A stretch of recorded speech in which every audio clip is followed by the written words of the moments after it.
Do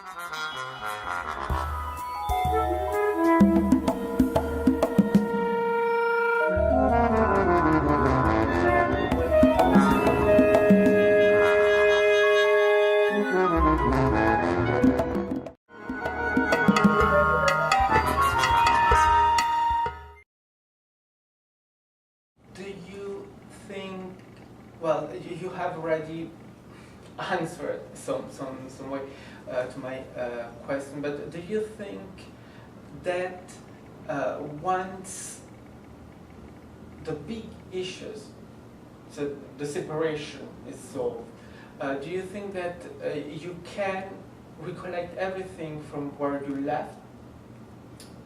Or do you think that there could be some remaining issues that could still, how can I say, poison your relationship with them? Poison is a very strong but a very accurate word in describing the situation here. My children's minds have certainly been poisoned against me. I believe that because of my strength of character, that I will find a way to be able to find a positive resolution to this issue. But I know that I will need help in order to do this. I have spoken to psychologists, psychiatrists, and other doctors to educate myself as to how to handle the reunion with my children once that does happen. And they will need therapy. There has been some damage done psychologically to them.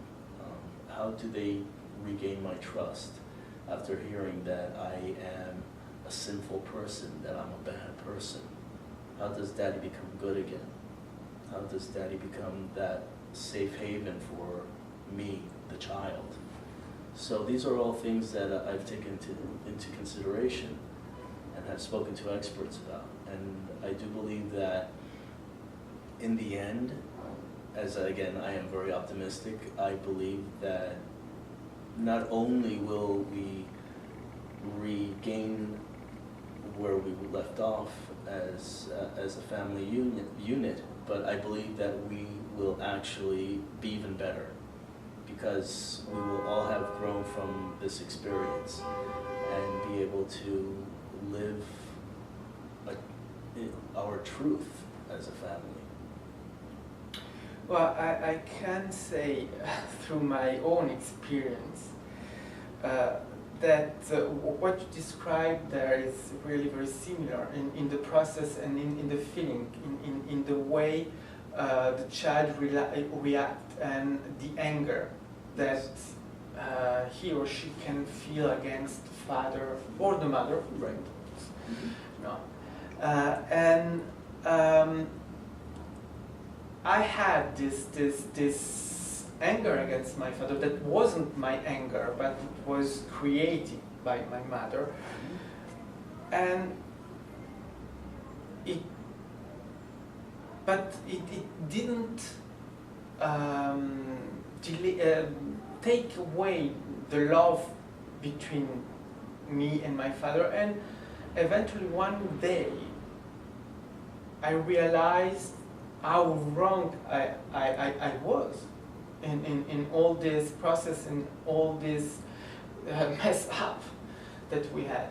And obviously it took some, I couldn't even say some time, it was just a matter of days. And when we came back together, it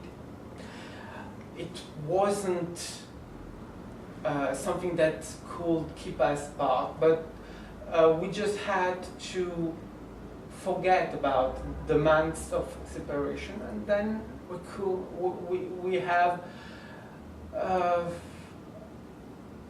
we had our relationship back, in fact, and that's something I think it's not just something that I have experienced. I think when you have this kind of separation and poisoning, I think, yeah, the poison is very, very, very strong, actually. But once the poison is taken away, there is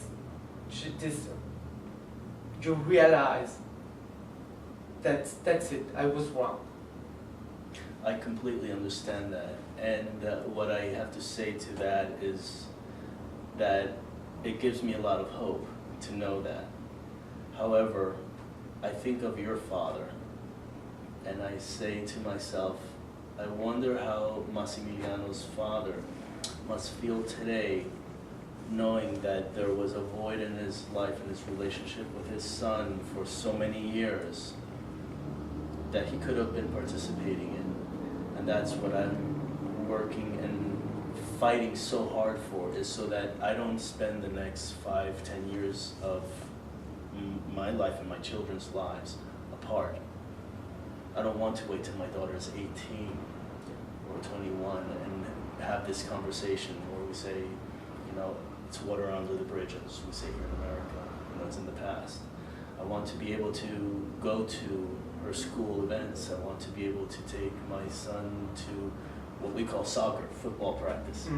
You know, I want to be able to do little things, just holding their hands when we cross the street, you know, have them understand that I am there to protect them, I'm there to love them, you know. And I think that's something that they want